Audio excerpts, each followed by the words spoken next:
You are listening to the For Flourishing's Sake podcast by Frederica Roberts.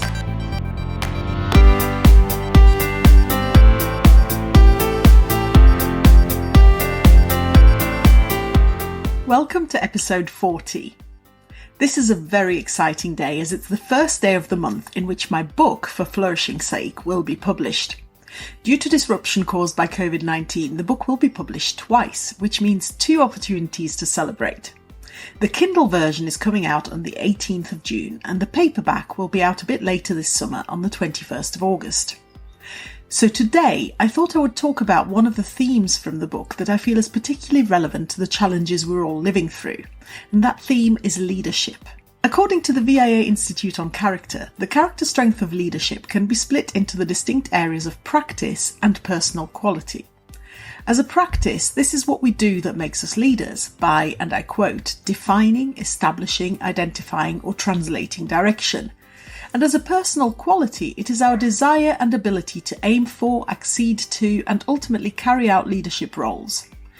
The VIA further distinguish between transactional leaders and transformational leaders. We need both, of course, but in the book I focused mainly on transformational leadership. Anyone can be a leader. Paul Bateson is one of the teachers I interviewed for my book, and I will quote a short extract from my book here. He is a shining example of committed leadership from someone not in a leadership position. When he decided to launch a kindness initiative in his school, the ripples spread far and wide. He fired up the imaginations of his students who took ownership of the initiative and brought most of the staff on board. He did this despite a leadership team who, whilst putting up no resistance, did not facilitate what he was doing or make any moves towards adopting a whole school approach. What can we learn from Paul Bateson? In the UK, some schools are reopening this week, and I'm putting the words reopening into inverted commas, as schools here haven't actually been closed. Children of key workers, along with the most vulnerable children, have still been going to school, as have many teachers. But this week, more children will return to school. In other countries, children have been back at school for a little while. But school is not what those children and their teachers were used to. We are all having to adapt to teaching, learning and interacting differently for the foreseeable future. Teachers and school leaders, and in fact all staff working in schools, can follow Paul's example.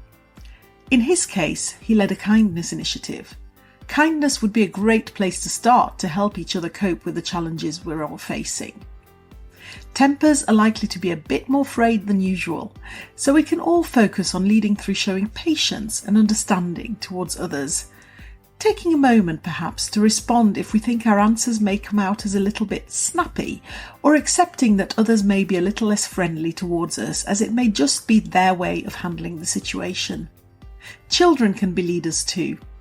When I interviewed Jo Owens, Director of Ethical Leadership at Lichfield Cathedral School, she told me that at her school, the junior school, have red caps. These are Year 4 pupils who look out for other children who don't have anyone to play with during break times and engage them in games.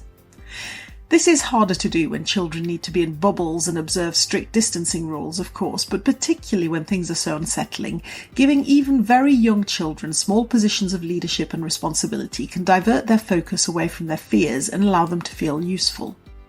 And let's not forget that helping others is a great way to support well-being.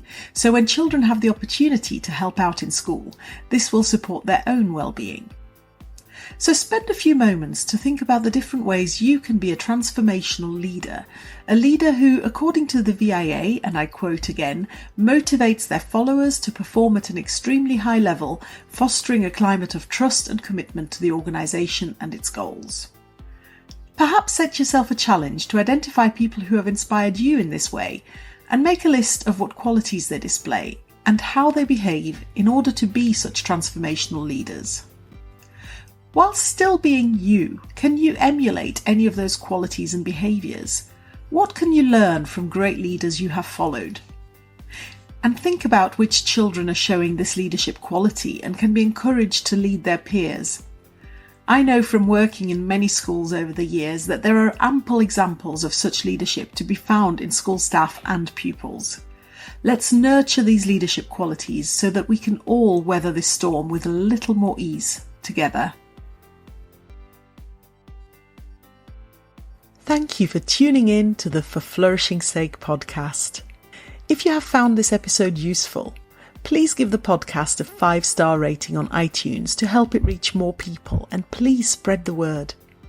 Also, if you haven't already, remember to subscribe so you never miss an episode. For Flourishing's Sake is available on iTunes, Apple Podcasts, Spotify, Google Podcasts, and Deezer.